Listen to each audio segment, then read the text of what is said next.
이번 시간에도 전번 시간에 이어서 한자사랑 체원복, 한자학습 방법을 소개하도록 하겠습니다.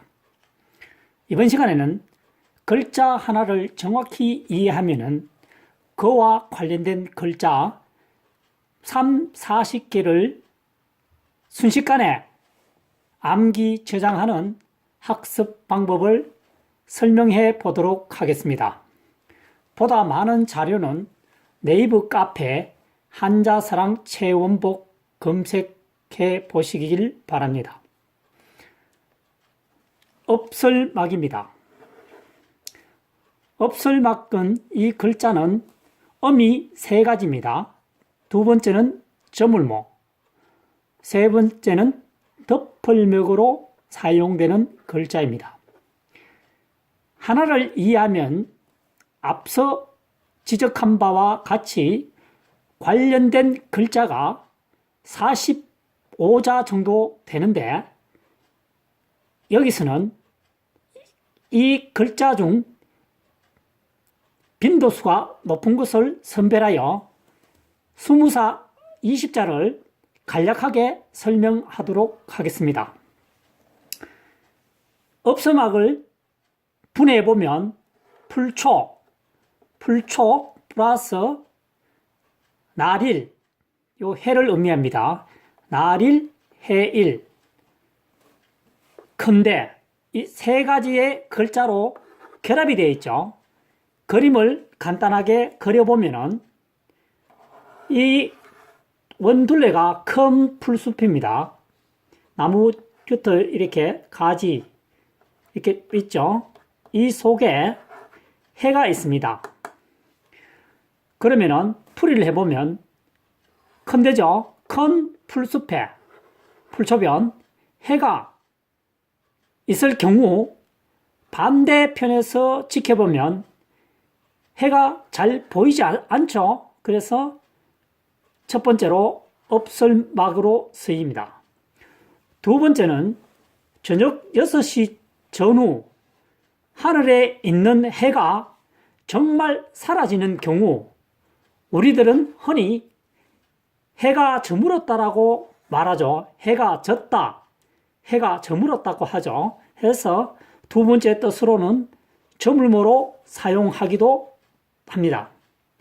마지막으로 풀 속에, 큰 풀 속에 해가 있으니까 반대편에서 보면 조금 보이죠. 조금 보일 수도 있고 안 보일 수도 있고, 그래서 풀 속에 해가 덮여 있는 것처럼 보이니 덮을목으로도 사용된다는 뜻입니다.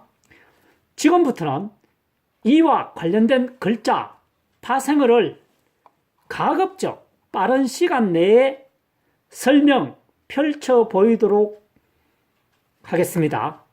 집중이 다소 필요합니다. 한번 보도록 하겠습니다.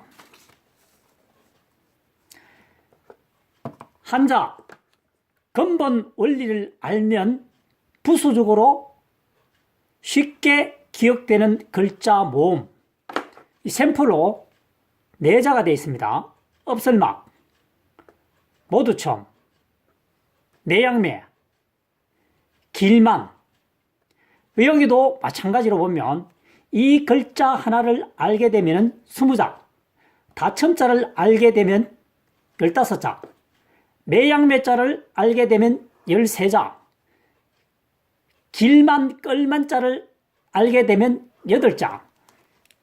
이 글자도 앞서 45자 중에서, 엎설막이죠. 45자 중에서 대표적인 글자 20자를 설명하려는 것과 마찬가지로 모두 첨도 대표적인 글자 15자, 매양매자도 우리가 흔히 볼 수 있는 글자, 많이 쓰이는 글자 13자, 끌만, 길만자도 마찬가지로 대표적으로 쓰이는 글자 8자만 이렇게 지금 적혀 있는 겁니다.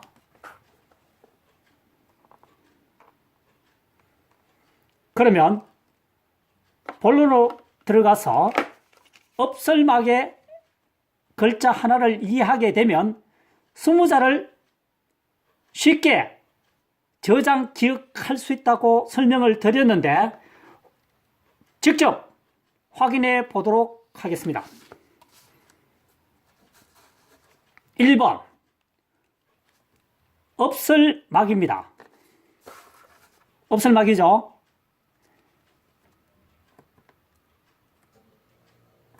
윗부분에 보면 글자가 이렇게 쓰여 있죠.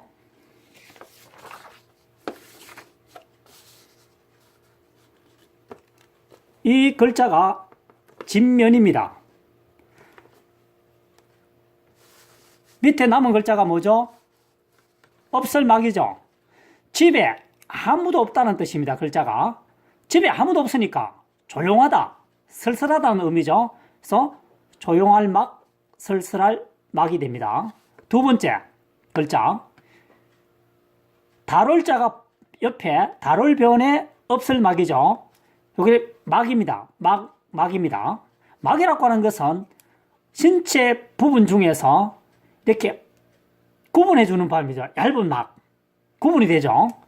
그래서 설명을 해보면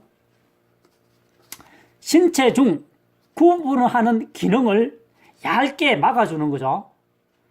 얇게 막아서 막을 형성해서 신체를 구분해 주는 거죠. 그래서 막자가 됩니다. 세 번째는 장막막입니다.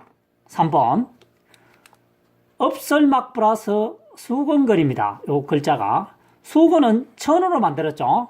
천으로 보이지 않게 기둥 또는 말뚝을 박아놓고 천을 치게 되면은 바깥에서는 잘 보이지 않겠죠. 그래서 그게 뭐냐면은 군에서 얘기할 때는 장막이라고 합니다. 그래서 장막막이 됩니다.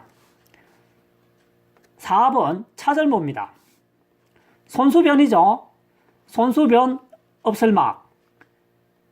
없으니까, 보이지 않으니까 손으로 뒤집어서 찾는다는 겁니다. 손으로.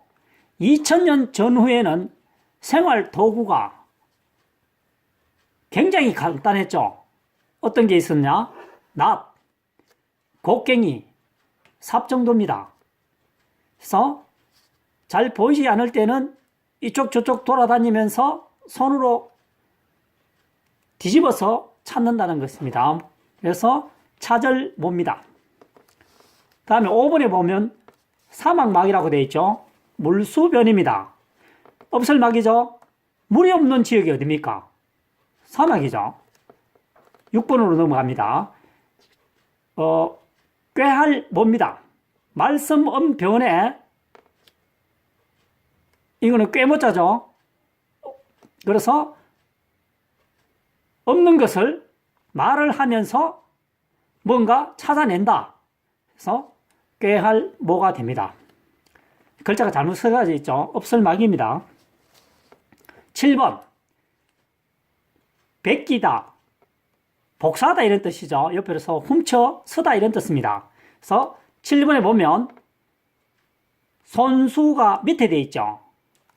손으로 내용을 적어서 기록, 보관한다는 뜻입니다. 그래서 베낄모가 됩니다. 8번 모을 모자죠. 업설막 플러스 힘력입니다. 없으니까 힘으로, 세력으로 모아서 장래에 대비한다는 뜻입니다. 그래서 모을 모자입니다. 없으니까 힘으로 모은다는 뜻입니다. 9번 사모할 모자입니다. 업설막 플러스 마음심 발이라고 하죠. 이거는 변이 아니고 아랫부분에 있다 해서 이걸 발이라고 표현합니다. 구분하기 위해서. 그래서 마음심 발이라고 적었습니다. 마음이 아래에서 발생한다. 없던 마음이 아래에서 발생하니까 어떤 뜻입니까? 누굴 그리워한다 또는 사모한다 해서 사모할 모, 그리워할 모가 됩니다. 자, 10번을 설명해 보겠습니다.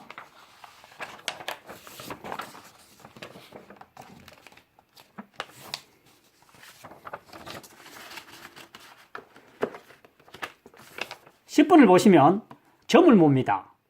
10번. 업설막 플러스 해일입니다. 해가 보시다시피 아랫부분에 와가 있죠. 해가 숨어버렸다는 뜻입니다. 그래서 해가 졌다는 뜻입니다. 해서 점을 모가 됩니다. 11번. 범모죠. 본뜰모입니다. 나무목이죠. 업설막. 없는 것을 나무로, 여기서 말하는 나무는 목형입니다. 나무로 만든 본뜬 거죠. 그래서 목형으로 100개, 1000개, 여러 개를 만들 수 있다는 거죠. 뭐 도자기 같은 경우.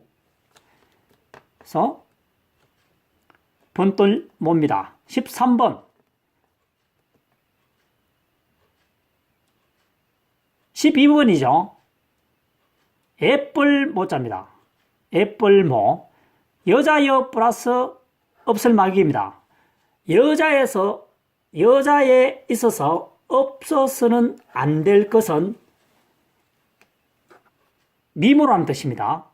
예쁠수록 귀여움을 받는다는 뜻입니다. 해서 예쁠모입니다. 13번을 설명해 보면 삶이 플러스 업설막이죠. 살알이 없어졌다는 얘기입니다. 100개 또는 1000개의 살알 중에서 하나를 선택하여 놓아두었는데 그 살알이 어떻게 하다 보니까 1000개 있는 곳에 이렇게 섞여져 버렸다. 그 살알을 찾기에는 굉장히 모호하다는 겁니다. 크기나 모양이 비슷비슷하기 때문에 그렇다는 얘기죠. 14번. 고요할 막입니다. 입구 플러스 업설막이죠. 입이 없어졌다는 것은 뭐냐? 함구한다. 말을 하지 않는다는 거죠. 그럼 어때요? 조용하다는 뜻이죠. 그래서 조용할 막이 됩니다. 15번에 보면 먼지막이죠. 흙토변에 업설막입니다. 바람이 불 때 흙이 없어지면서 뭘 일으킵니까? 먼지 또는 티끌을 일으키게 되겠죠. 그래서 먼지막 또는 티끌막입니다. 16번을 한번 보도록 하겠습니다. 16번은 해일 플러스 업설막이죠. 해가 없어졌다. 어때요? 저녁이 되니까 어두워지겠죠. 그래서 어두울 막이 됩니다. 17번을 보면 눈목 플러스 업설막이죠. 눈이 없어진다. 큰 눈이 표현상 10cm 눈이 2cm, 1cm가 되면은 잘 안 보이죠. 흐릿하게 보이죠. 그래서 흐릴 막이 되겠습니다. 18번에 보면 무덤묘입니다. 업설막 플러스 흙토죠. 흙토가 밑에 있죠. 흙을 파서 아래에 없애는 것은 뭐냐? 무덤이라는 뜻입니다. 무덤에 보면 관을 땅을 파서 아래에다 묻죠. 그래서 무덤묘가 되겠습니다. 19번에 보면 병들막입니다. 19번에 보면은 여기 되어 있죠. 병들역 플러스 업설막입니다. 그래서 병들역 플러스 업설막입니다. 병이 들게 되면 모든 체력이나 정신적으로나 모든 것들이 점점 없어진다는 뜻입니다. 그래서 병들막입니다. 마지막으로 20번에 거물칠막이죠. 실사변 플러스 업설막입니다. 실을 쳐서 없애는 것은 뭐냐? 거물의 용도로 쓰인다는 뜻입니다. 해서 거물막이 되겠습니다. 이상으로 업설막자 글자 하나를 가지고 45자 중 우리가 흔히 사용할 수 있는 20자만 설명을 했죠. 이상입니다.